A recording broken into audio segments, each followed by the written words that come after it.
नमस्कार, स्वागत है आपके अपने यूट्यूब चैनल सीएस एकेडमी में। आप आज हम लोग देखेंगे सबसे महत्वपूर्ण स्टैटिक जीके में पूछे जा रहे एसएससी के विभिन्न परीक्षाओं में सबसे महत्वपूर्ण टॉपिक से क्वेश्चन जो आर्ट एंड कल्चर से है। विभिन्न राज्य के नृत्य, परंपरा, संस्कृति, भोजन, इनसे संबंधित हम सभी प्रश्नों को देखेंगे निरंतर। तो शुरू करते हैं। पहला प्रश्न है, कुर्ग का कोडवा समुदाय किस त्योहार के दौरान हथियारों की पूजा करता है?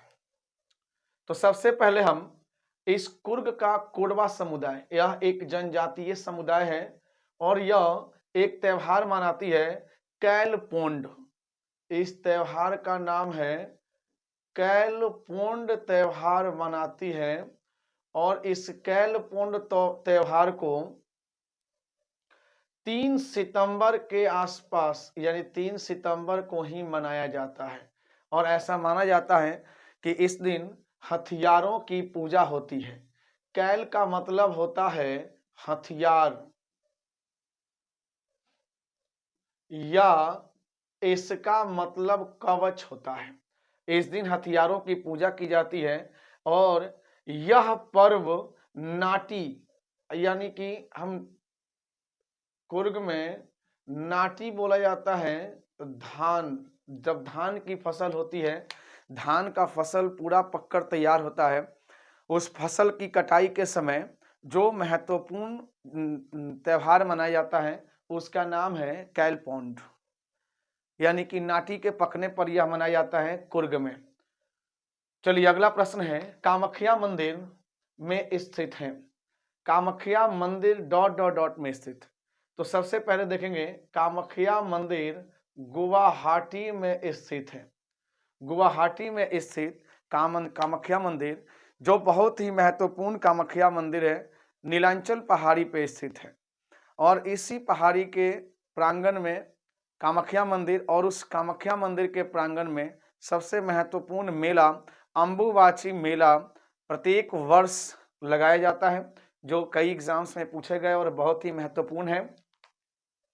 तीसरा प्रश्न है, ... अरुणाचल प्रदेश की गालो जनजाति का त्योहार है। देखिए, तो यहां पर हम भरेंगे मोपीन। मोपीन अरुणाचल प्रदेश की गालो जनजाति का त्योहार है जो हर साल अप्रैल महीने में मनाया जाता है। यह एक, अगर हम मोपीन की बात करें तो यह एक पवित्र आनुष्ठानिक त्योहार है। आनुष्ठानिक त्योहार है। इस दिन एक दूसरे के गालों पे, इस त्योहार के दिन क्या करते हैं, एक दूसरे के गालों पे, चेहरे पे जो चावल का आटा होता है उसको लेपित किया जाता है, लगाया जाता है इस मोपीन त्योहार के दिन। और यह अरुणाचल प्रदेश की गालो जनजाति के द्वारा हर साल अप्रैल महीने में मनाया जाता है, जो कि एक पवित्र अनुष्ठानिक त्योहार है। अगला प्रश्न है, चेराओ नृत्य, बहुत ही महत्वपूर्ण चेराओ नृत्य की अगर हम बात करें तो यह किस राज्य में मनाया जाता है? तो चेराओ नृत्य जो है यह मिजोरम राज्य का एक पारंपरिक नृत्य है। इसमें 6 से 8 लोग शामिल होते हैं। 6 से 8 लोग होते हैं इस नृत्य में और इसमें क्या किया जाता है, इसमें बांस की डंडियों से, बांस की डंडियों से जोड़े बनाए जाते हैं। बांस की डंडियों से जोड़े बनाए जाते हैं और यह बहुत ही हर्षोल्लास के साथ यह त्योहार मनाया जाता है। आगे बढ़ेंगे। लिट्टी चोखा तो सब लोग को पता होगा, क्योंकि यह हमारे बिहार की बहुत ही स्वादिष्ट व्यंजन है। जो आटे की बनी हुई लिट्टी होती है उसमें सत्तू डालते हैं। लिट्टी चोखा सबको पता है। तो लिट्टी चोखा किस राज्य का प्रसिद्ध व्यंजन है? तो आंसर बनेगा आपका बिहार। तो इस लिट्टी चोखा की उत्पत्ति मगध के दरबार से हुई। मगध के दरबार का प्रमुख व्यंजन हुआ करता था ये। अगला प्रश्न है, ओवी एक, देखेंगे ओवी एक विशिष्ट लोकगीत जो महिलाओं के मातृ और वैवाहिक घरों का वर्णन करने वाले दोहों से बना है और पूरे दिन नियमित काम करते हुए गांव की महिलाओं द्वारा गाया जाता है। ये ओवी एक लोकगीत है जो महिलाओं के मातृत्व और वैवाहिक घरों का वर्णन करने के लिए होता है। माताएं बहनें मिलकर इस गीत को गाती हैं और यह गीत जो है महाराष्ट्र राज्य में, महाराष्ट्र का यह गीत जो है महाराष्ट्र से संबंधित है। अगला प्रश्न है, उत्तराखंड की संस्कृति के संदर्भ में कफुली किसका नाम है? देखिए, उत्तराखंड की संस्कृति की अगर बात करें तो कफुली एक व्यंजन का नाम है और यह व्यंजन अगर हम गढ़वाल जनजाति की बात करें, जो गढ़वाल होते हैं, गढ़वाल इसे धापड़ी के नाम से जानते हैं, धापड़ी बोलते हैं इसको, कफुली को। और इस दिन पालक और मेथी का साग तैयार किया जाता है और एक दूसरे को बांट कर खाया जाता है। यह एक व्यंजन है जो उत्तराखंड राज्य की है। चलिए अगला, 13 ताली नामक लोक नृत्य का संबंध राजस्थान, हम बात करें तो यह राजस्थान राज्य से संबंधित है और इसमें यह नृत्य जो है कामदा जनजाति करती है, कामदा जनजाति यह नृत्य करती है। अगला प्रश्न है, डॉट डॉट एक राज्य एक ऐसा नृत्य है जो भाषण, माइक और शुद्ध नृत्य को जोड़ता है। तो यहां पर आपका आंसर बनेगा 9 का कुचिपुड़ी। कुचिपुड़ी नृत्य आंध्र प्रदेश से संबंधित है और यह भाषण, माइम और शुद्ध नृत्य को जोड़ता है और यह 8 शास्त्रीय नृत्यों में से एक है। अगला है राठवा नीघेर।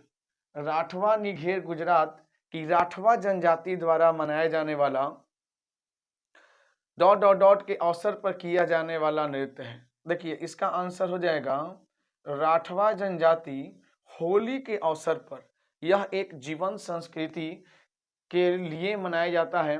होली के अवसर पर राठवा जनजाति द्वारा इस नृत्य को किया जाता है, ठीक है, राठवानी घेर।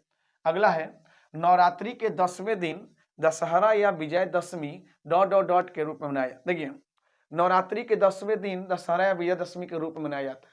तो ये हो जाएगा कब, कौन सी नवरात्रि के 10वें दिन दशहरा या विजयदशमी मनाया जाता है? तो आंसर बनेगा शरद नवरात्रि। शरद नवरात्रि के 10वें दिन दशहरा और विजयदशमी नामक त्यौहार मनाया जाता है जो दुर्गा पूजा होता है। अगला प्रश्न है डॉट डॉट कुर्ग के कोडवा समुदाय का एक फसल उत्सव है पुट्टारिक। इसका आंसर हो जाएगा आपका पुट्टारिक कुर्ग के कोडवा समुदाय का फसल उत्सव है। इसमें क्या होती है पुट्टारिक की अगर हम बात करें तो इसमें चावल की खेती होती है। हम बोले उसकी कटाई के समय यह कोडवा समुदाय एक फसल उत्सव मनाती है जो ये आपका नवंबर एवं दिसंबर माह में यह मनाया जाता है। नवंबर एवं दिसंबर माह में मनाया जाता है पुट्टारिक, याद रखेंगे इसको। अगला है भारतीय त्योहार जिसमें मटके को मक्खन दही से भरकर ऊपर लटकाया जाता है। ऐसे लोग मानव पिरामिड बनाकर उसे तोड़ते हैं, एक के ऊपर एक चढ़कर तोड़ते हैं। और यह कब होता है? तो यह इसका आंसर बनेगा जन्माष्टमी। जन्माष्टमी के समय यह मनाया जाता है, मटकी उत्सव मनाया जाता है। कृष्ण की उपासना की जाती है इस समय, श्री कृष्ण की। थेरुकुथु, चोलिया, रूफ एवं कुटियाट्टम में से उत्तराखंड का नृत्य कौन सा है? तो आपका आंसर बनेगा चोलिया। चोलिया नृत्य जो है यह उत्तराखंड के नृत्य है और इसे बोल सकते हैं एक मार्शल आर्ट है। यह एक मार्शल आर्ट है।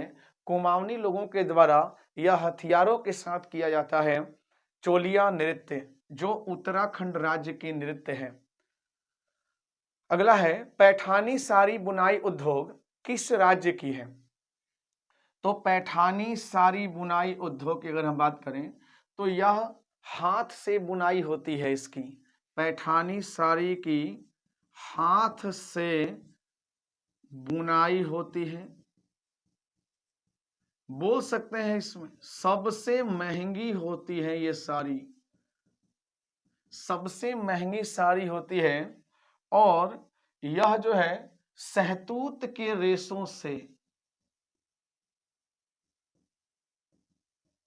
सहतूत के रेशे से इसका निर्माण किया जाता है। सबसे महंगा होता है।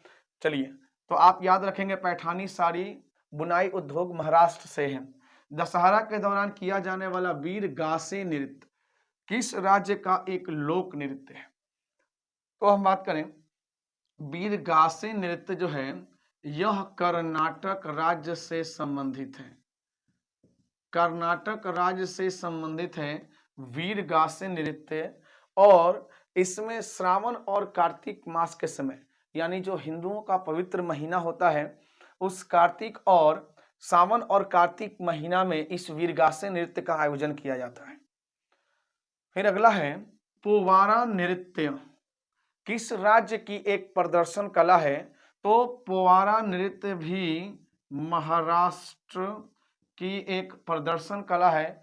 इसमें श्री छत्रपति शिवाजी महाराज के जीवन की पूरी गाथा का प्रदर्शन किया जाता है। शिवाजी के जीवन गाथा पर आधारित यह नृत्य है। अगला है मणिपुर की इम्फाल घाटी डॉट डॉट शिल्प का एक महत्वपूर्ण केंद्र है। चूंकि मणिपुर से क्वेश्चन नृत्य आते हैं तो आंसर बनेगा इसमें कौना शिल्प। तो कौना मणिपुर शिल्प का एक महत्वपूर्ण केंद्र है। और इसमें चटाई जो उसमें इम्फाल घाटी की जो कला है कौना शिल्प कला, इसमें जो बेंत होता है ऐसी उसमें बेंत जैसी संरचना होती है, वृक्ष होते हैं, उससे चटाई बनाई जाती है, कुर्सी बनाए जाते हैं, कुशन बनाए जाते हैं, बैग बनाए जाते हैं, मुराह बनाया जाता है, इसमें कुस्तर बनाया जाता है। ये सभी चीजें इस कला के अंतर्गत बनाई जाती हैं कौना शिल्प। अगला हर साल फरवरी में शिल्प ग्राम की अगर हम बात करें तो यह शिल्प ग्राम आगरा में है।